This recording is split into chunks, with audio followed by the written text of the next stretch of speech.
दोस्तों, इस वक्त अफ्रीकी लीडर इब्राहिम तरोरे का नाम दुनिया भर में चर्चा का विषय बना हुआ है। आपने जरूर किसी सोशल मीडिया प्लेटफॉर्म पर इनकी तस्वीरें या वीडियो देखी होगी। कई दशकों के बाद अफ्रीकी कॉन्टिनेंट में कोई ऐसा लीडर पैदा हुआ है जो न सिर्फ अफ्रीकियों के हक की आवाज को उठा रहा है, बल्कि अमेरिका, ब्रिटेन और फ्रांस जैसे देशों के जुल्म को भी एक्सपोज कर रहा है। तभी तो रूस के राष्ट्रपति व्लादिमीर पुतिन ने इब्राहिम तरोरे के बारे में यहां तक कह दिया है कि वह आने वाले कुछ ही समय में मुसलमानों के सबसे ताकतवर नेता बनने वाले हैं।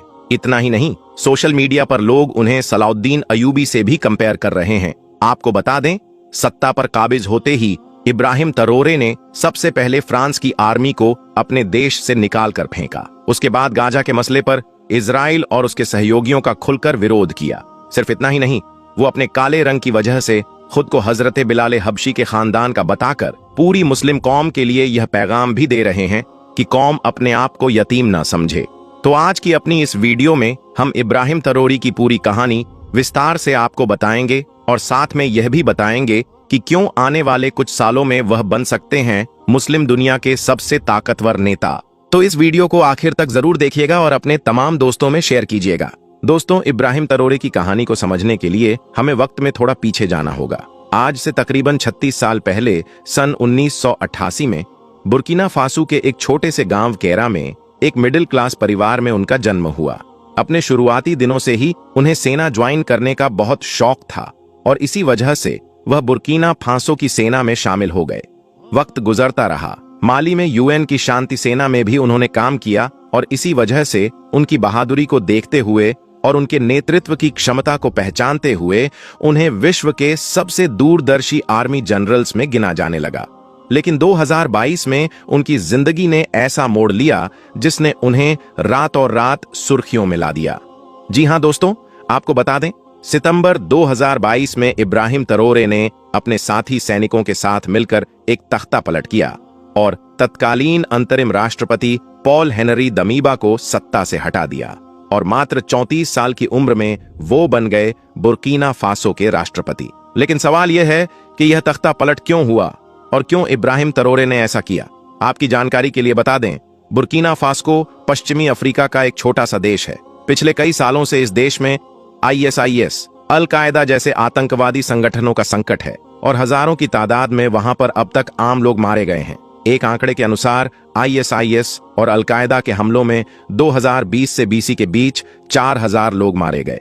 इसके अलावा 20 लाख लोग इन आतंकी संगठनों के डर से विस्थापित हुए। 2022 में जब दमीबा सत्ता पर थे, लोग सड़कों पर उतर आए क्योंकि उनकी सरकार आतंकवाद, गरीबी और बेरोजगारी से निपटने में नाकाम रही। जब इब्राहिम तरोरे को लगा कि उनका देश टूटकर बिखर रहा है, तो वह सामने आए। उन्होंने वादा किया कि वह आतंकवाद के खिलाफ लड़ेंगे और बुर्किना फासो को विदेशी शक्तियों से आजाद कराएंगे। लेकिन क्या यह सब इतना आसान था? क्योंकि बुर्किना फासो पर फ्रांस का कंट्रोल था। कहने को बुर्किना फासो आजाद था, लेकिन वहां के रिसोर्सेज पर, खासकर गोल्ड के जखीरे पर फ्रांस का कंट्रोल था और इससे फ्रांस बड़ा मुनाफा कमा रहा था, जबकि यह पूरा जखीरा बुर्किना फासो का था। बम मुश्किल 10% प्रॉफिट ही बुर्किना फासो की जनता तक पहुंचता था। और इसी सब को देखते हुए जब इब्राहिम तरोरे ने सत्ता संभाली, तो सबसे पहले उन्होंने फ्रांस को अपने देश से बाहर निकालकर फेंका।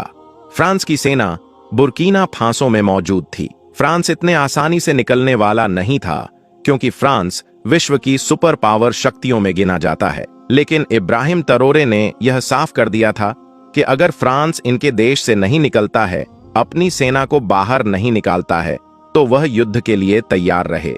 कहते हैं, फ्रांस के राष्ट्रपति इमैनुअल मैक्रो बुर्किना फासो में नहीं उलझना चाहते थे। वह तरोरे की आर्मी से नहीं टकराना चाहते थे और यही वजह रही कि उन्होंने शांतिपूर्वक ढंग से अपनी आर्मी को बुर्किना फासो से निकाल लिया।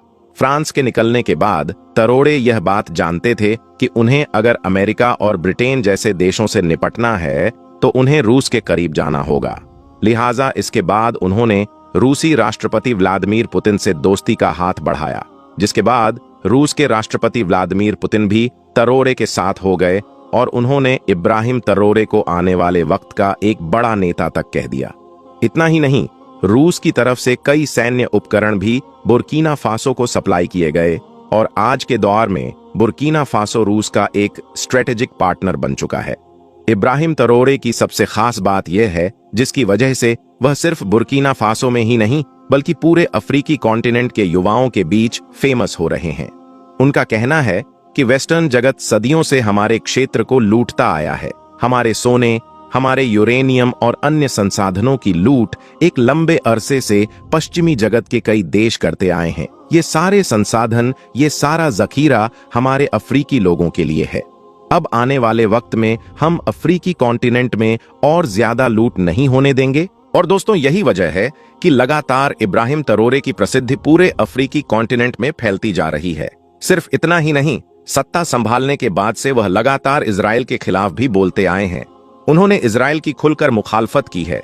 इजराइल, ब्रिटेन और अमेरिका जैसे देशों की वो खुलकर मुखालफत करते आए हैं। यह इब्राहिम तरोरे जैसे नेता का ही प्रभाव है, जिसकी वजह से साउथ अफ्रीका, इजराइल और अमेरिका को इंटरनेशनल कोर्ट ऑफ जस्टिस तक खींच ले गया। और किसी भी वैश्विक मंच पर कोई ऐसा मौका नहीं गुजरता जब वो इजराइल की निंदा ना करते हो। लेकिन इस अफ्रीकी नेता का एक बयान, जिसकी वजह से यह दुनिया भर के मुसलमानों की नजरों में आ गया है और इस वक्त चर्चा का विषय है, वो यह है कि इब्राहिम तरोरे ने अपनी तुलना हजरत बिलाल हबशी से कर दी है। उन्होंने कहा है कि मैं हजरत बिलाल हबशी के खानदान का हूं, मेरा ताल्लुक भी उन्हीं से है, उन्हीं का वंशज हूं और कौम अपने आप को बिल्कुल भी यतीम ना समझे। जब से इब्राहिम तरोरे ने यह बयान दिया है, लोग उन्हें एक मसीहा के तौर पर देख रहे हैं।